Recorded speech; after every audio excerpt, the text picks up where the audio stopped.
Alright guys, so welcome to episode 11. We are not in my car, we are in my room, and I'll get into my room and the flow and everything a little after I talk, okay? This episode is probably more likely going to be over 10 minutes, but I hope you guys stick it out. Come on, I talk some hot stuff. Come on. What else are you doing? Listen to this podcast. I'm freaking amazing, don't you think?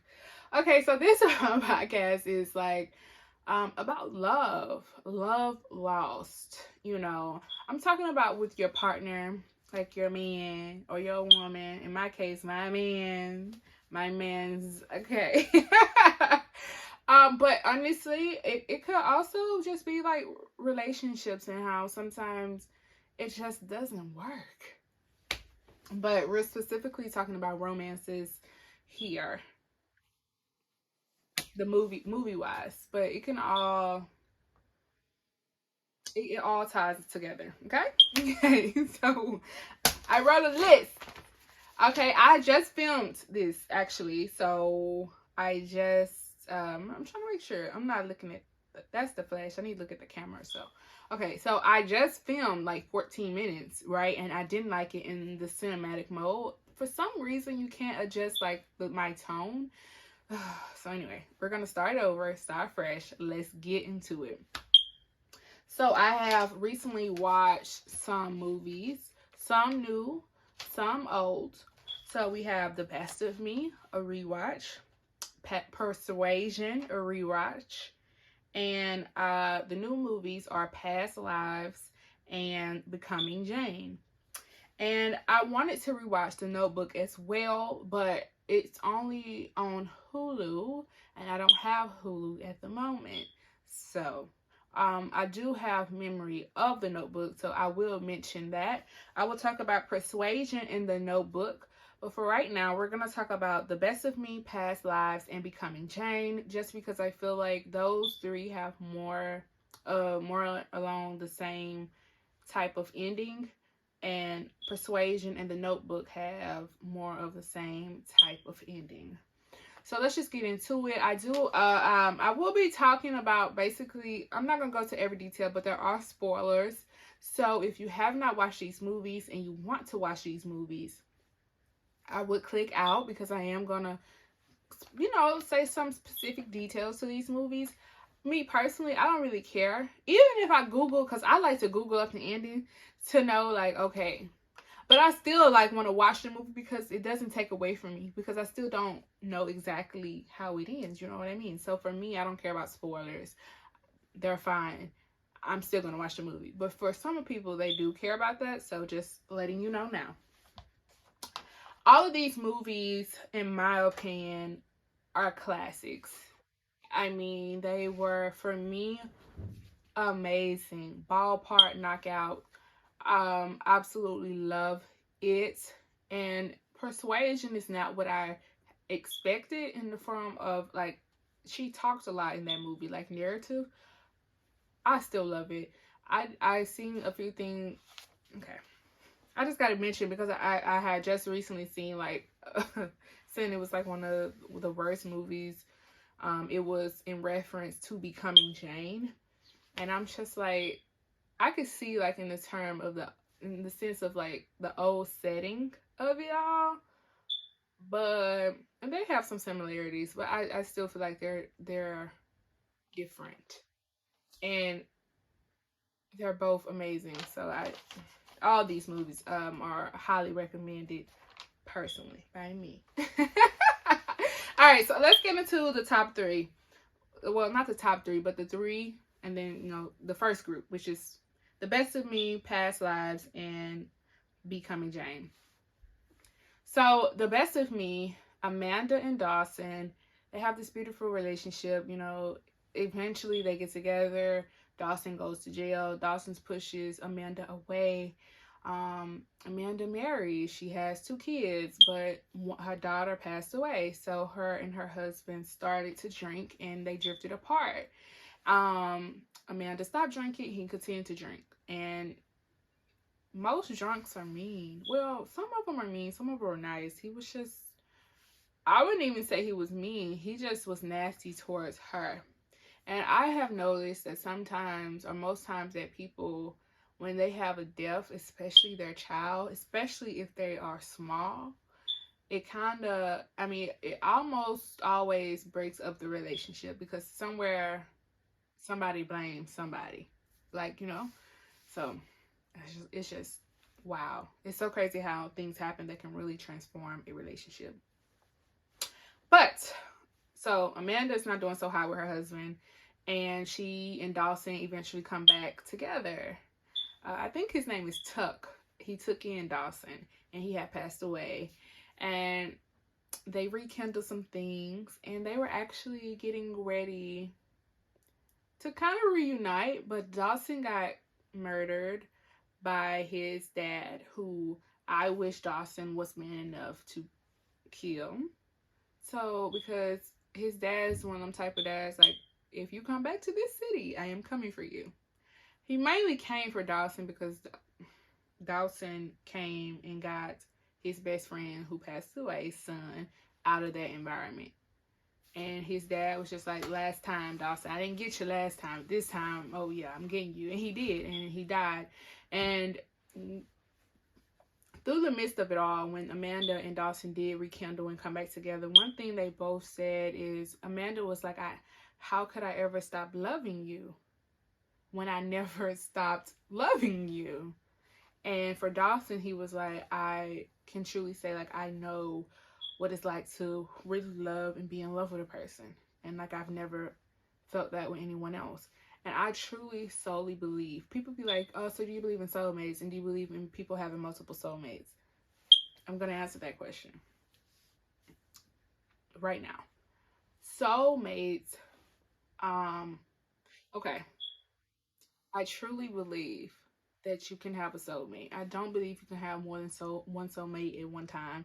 And I don't believe that if your soulmate is still alive, walking on this earth, breathing air in and out of their the lungs to the nose, out their mouth, or whatever, breathing, they're alive and well.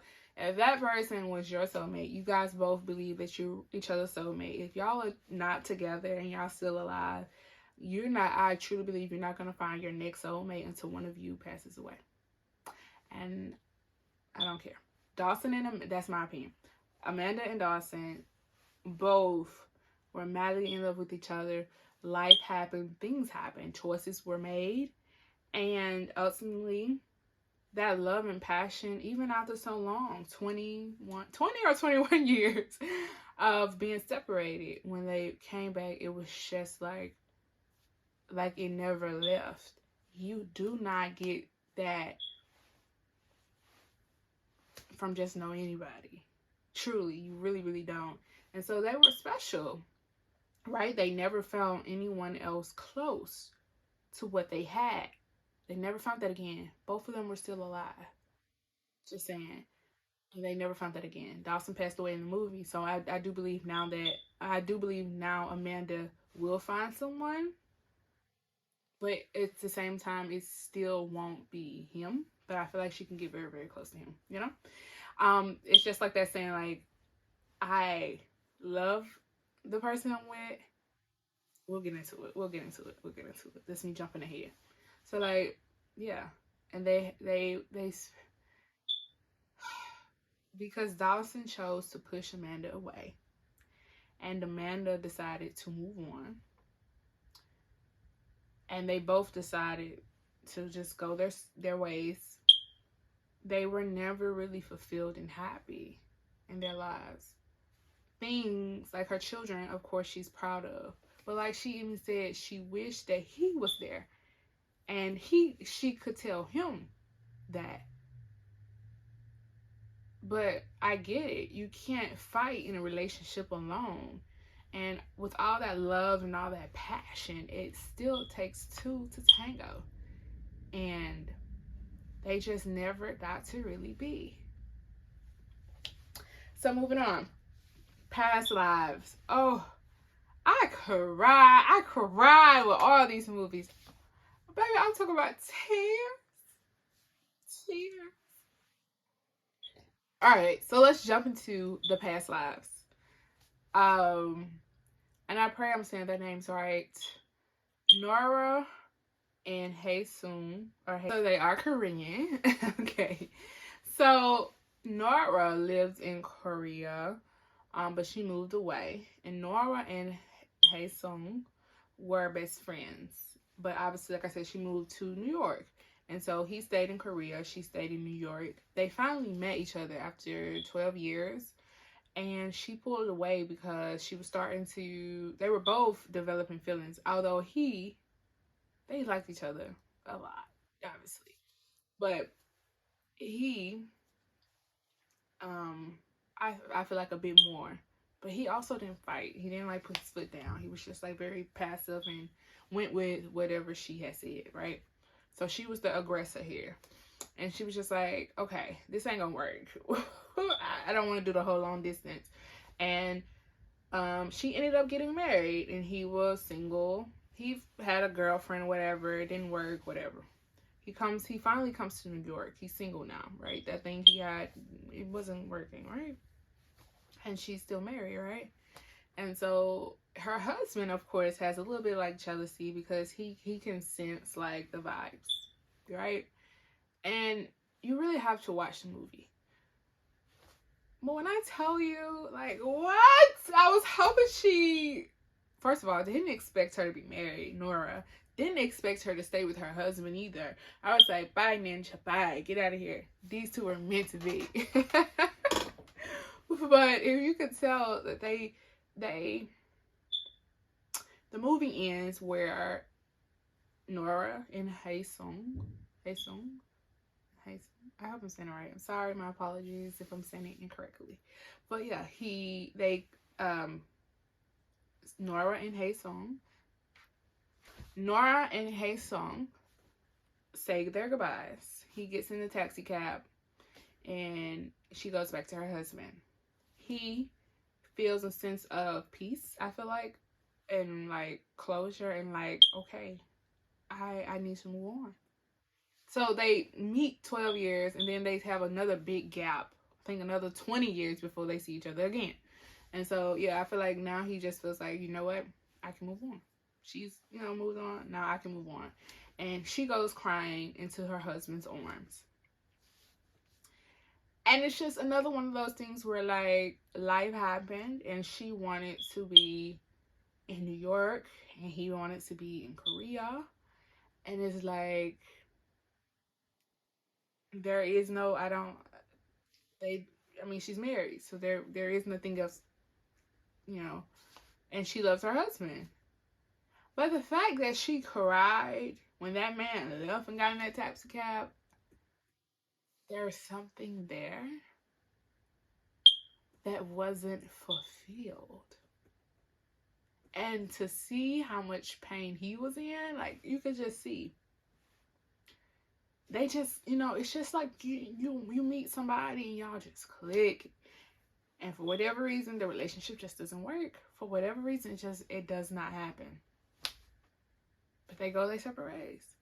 But you can see that if she was single, he's single now, and they could compromise living in New York and Korea and make it work, that, oh my gosh, who knows where they could be, But choices were made, decisions were made, you know what I mean? So it just never happened, but you could see like that.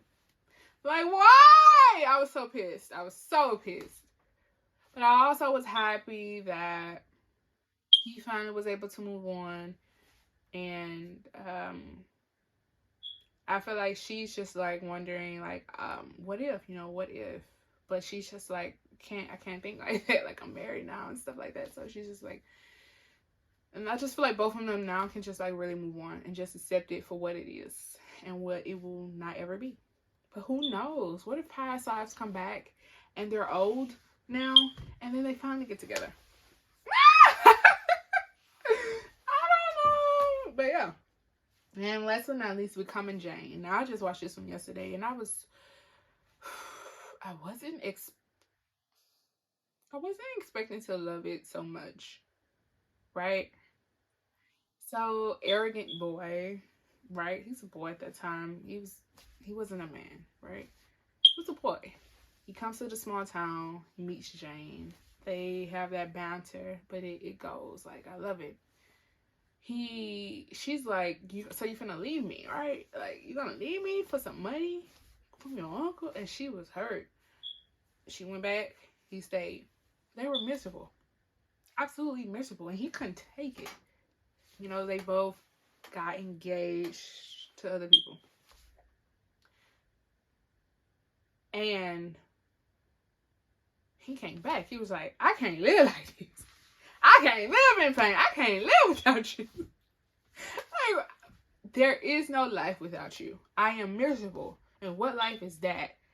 And so this man, I mean, now he's a man to me. Because, like, he's going to fight for what he wants. Right? But remember, it takes two. So they finna run away. But Jane realizes that the money that he is getting from his uncle, his family is dependent on that. He's sending half of that or most of that to his family so that they can survive. And, like, without that money, his family wouldn't make it.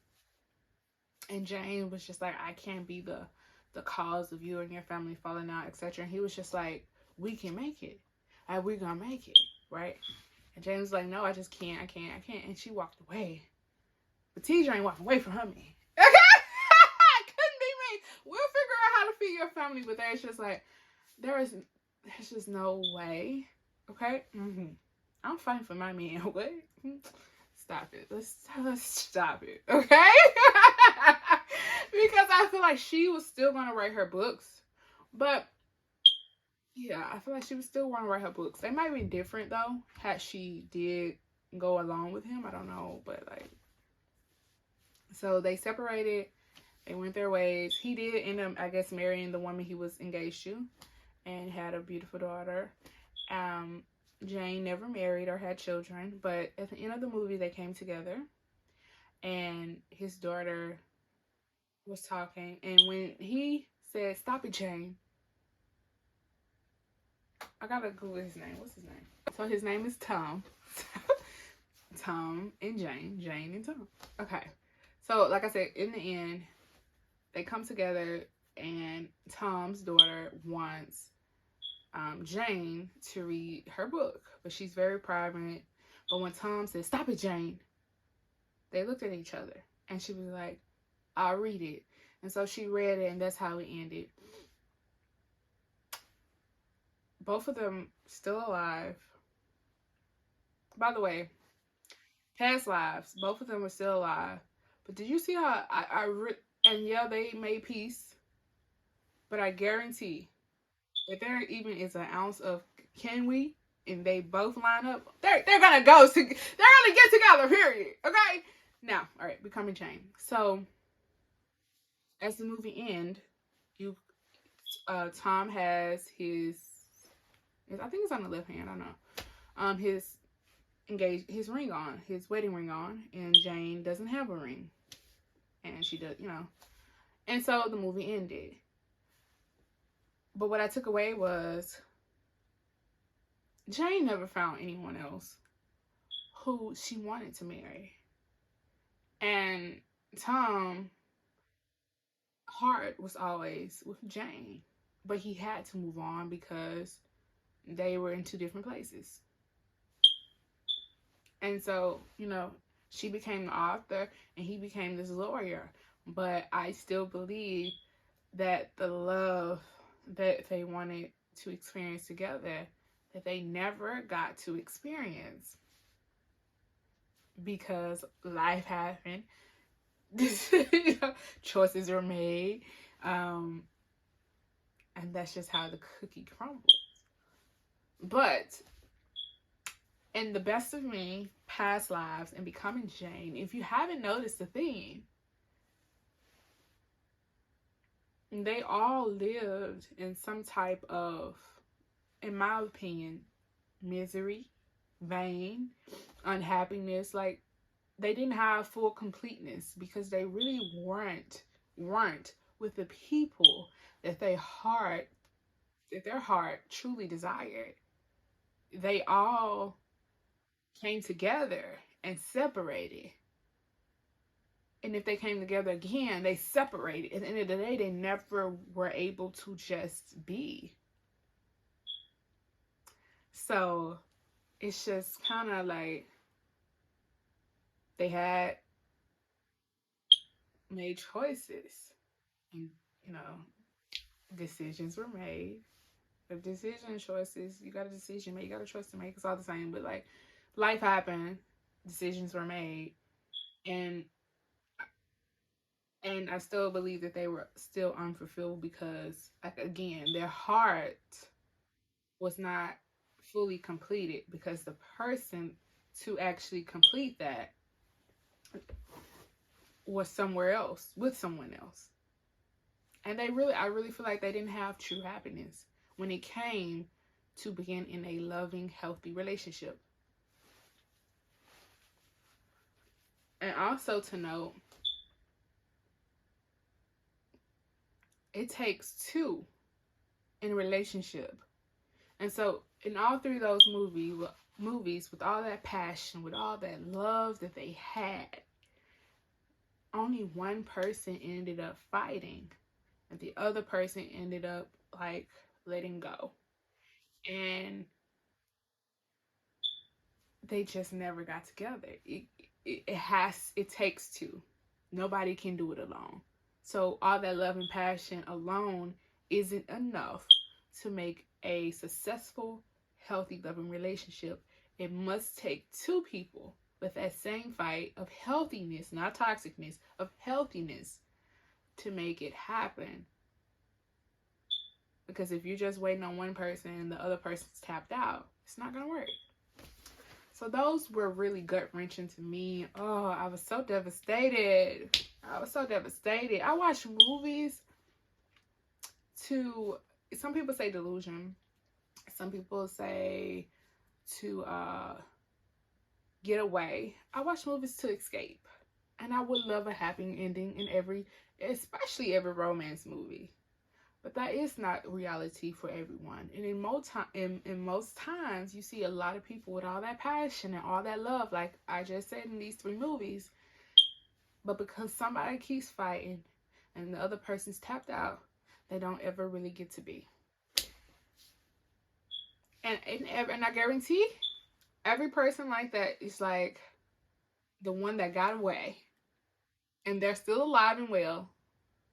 Or if they passed away, that's still the one that got away and nobody ever matched up to them. I moved on, they moved on, but nobody ever made me feel the way that person made me feel. Okay? I would add Titanic as well. But Titanic is a bit different. Let's kind of just... Titanic, they met on the ship and they had this love affair. Now, we don't know if they would actually have been this amazing couple, right? We can only assume from her perspective because she was like, I've never had that love. So, like, again, like, she was like in the beginning of that movie, if I'm not mistaken. I've rewatched and rerun that movie over and over. I was so into it that I ended up watching a series of other like documentaries on the Titanic and just knowing that there were only a few survivors left, and I got into the whole thing. But I wanted the movie to have a happy ending, right? But it didn't. Just like the real life events. But yeah, so I don't know. But if I'm not mistaken, in that movie first began, like when I say I don't know if they like would have had this beautiful romance, right? But at the beginning of the movie, before she got into the story, she was like, I've never had that type of love before. I've never felt that feeling before. Again, like, you know, she married and had kids, but she was like, I never felt that feeling like I did when I was with him, Jack. What's the lady's name? Rose. Her name's Rose. Jack and Rose. Rose, you could have put him on that dang on board. I was just like, you know what? If the man of my love, my dream, like, and he not gonna make it, then I just need to die with him. I need to go with my man. You know what I'm saying? Cause like, I would be so, you know how much pain that to be alive and the man that you love or the woman that you love is with someone else or they're dead, and like there is no more hope. Now, for real, there ain't no more hope. Like, they're dead. Like, oh, do you know how much pain? Or to watch them marry somebody else or be with somebody, and you know what it is. But like I said, all that love and passion, it takes two. And if it's just not gonna work. It can't be just one person. It takes two. And even with all that love and passion, it doesn't make a great relationship. You know? Rose, come on. Dang, she let Jack die in that cold river. Like, that's crazy. But moving on. The last two movies. We're going to start with The Notebook just because I feel like The Notebook aligns with, honestly, the first three movies. And I'm going to say this why. Because at the end of the day, as they aged out, she got dementia. Right? And that's another hard, I feel like, thing is to be with, like, we're older now. Like, we're old. And we're near our end. And she she don't even know who I am. Only for a split second. Do you know how painful it is to watch someone you love eventually not even know who you are?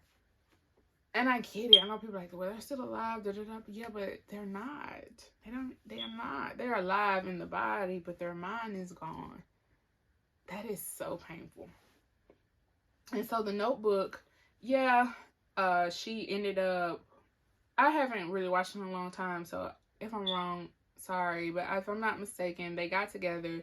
She, I think they got together. She was engaged to be married to somebody else. She was gonna go through with it, but I don't think that she did. And then they actually ended up getting together. But obviously, at the time of the movie, he is telling how they got together. I think to his grandkids or to his family, children. But she has dementia, right? And I think at the end of the movie, she passed away, and I think he passed away as well. But like I said, don't quote me on it. But I do know that she had dementia. But I can Google it. How does the Notebook? Dementia is a general term for a decline in mental ability severe enough to interfere with daily life, while Alzheimer's is a specific disease. Alzheimer's is the most common cause of dementia. So, Miss Allie, she has Alzheimer's disease, not dementia. She has Alzheimer's disease. And, yeah.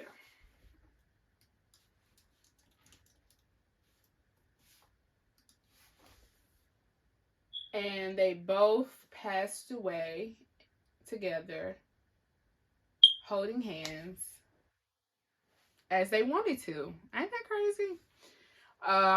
They died together. And honestly, I feel like they got together and they were able to enjoy each other for so long, and they got to grow old together. And even though towards the end of it, like, that is so painful, like, to have to be with somebody in, like, the love of your life, and they don't know who you are because of a disease, which in this case, Alzheimer's disease.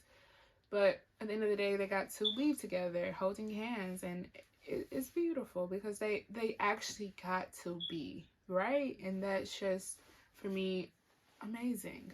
And to end it on Persuasion, they spent, if I'm not mistaken, 8 years apart. They got together. She came from a rich family. He came from a poor family. Oh, you know, people in that time, titles and all the things. You know, they sell the girl off, right? They support the man, whatever he wants. He gotta go fight in the army, whatever, and the girl has to be sold off for money. And that tradition happens today, and unfortunately, it's just happening with way too many. It's happening with children, which is disgusting. And I don't want to get into it, but, like, it's just disgusting to happen to anyone, and especially the babies, because they don't deserve that.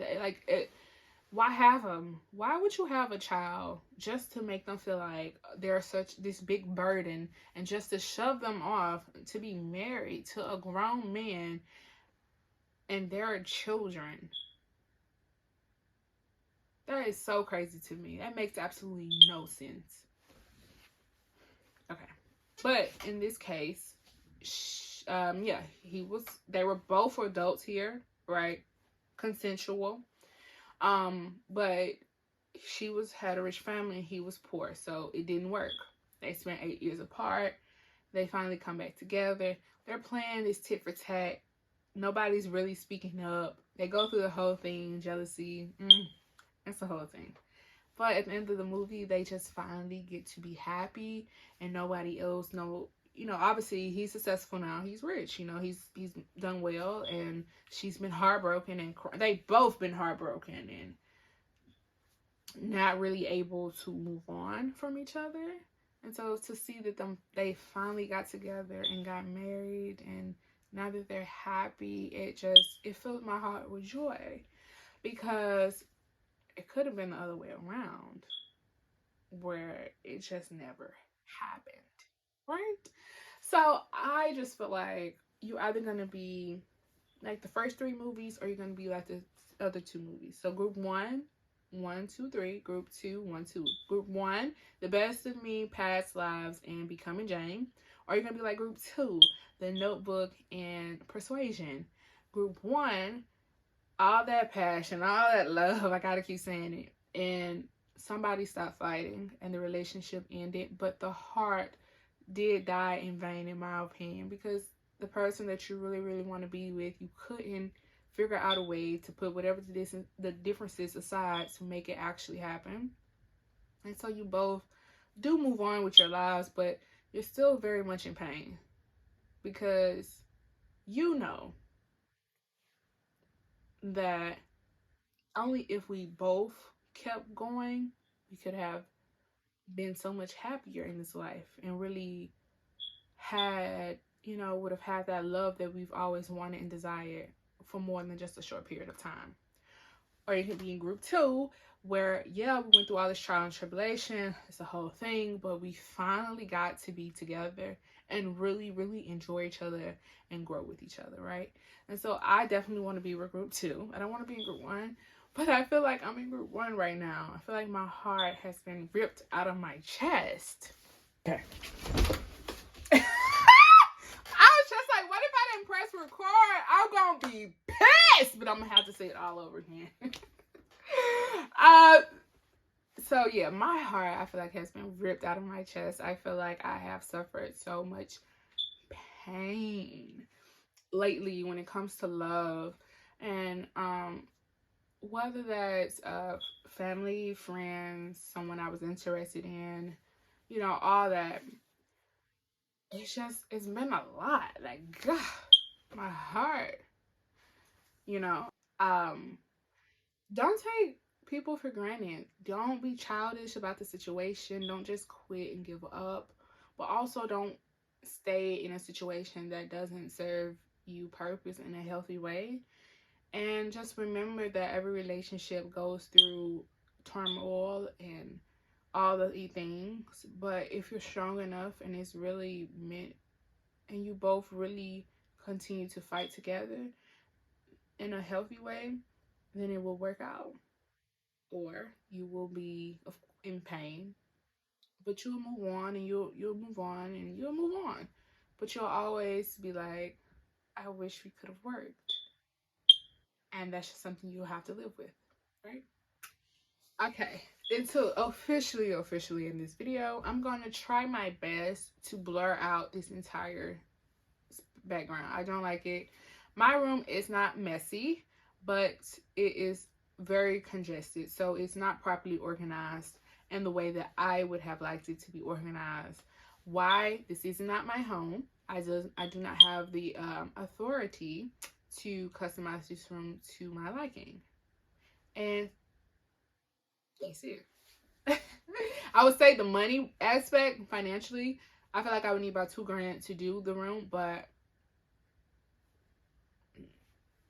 I would have saved money that I did get, and I would have decorated my room and really did the thing. But the main thing, this isn't my home, and because it's not my home, I don't have the authority from the homeowner, which is my mother, to decorate. And fun fact, I used to live with my grandmother or my grandparents, but she also did not grant me the authority to decorate my room how I would like. And that's so annoying. Like, I get it's your house, But like, it's my room. I'm living in it. And as long as it's not like anything that goes against moral conduct, like explicit graphic things or something like that, why can't I decorate it to my liking, especially if I'm the one living in it? But a lot of parents believe it's my house. I pay the bills and I say what I said. So, um, the best thing I can tell anyone is to don't let your emotions get the best of you. Remember to continue to fight for yourself because nobody's going to do that for you. And have financial success and balance. So no matter what happens in life, you're able to take care of yourself. Like you're secured. Because the truth of the matter is, in order to do anything, you need capital. And without that, you're very confined or stuck in somewhere you don't want to be. So yeah.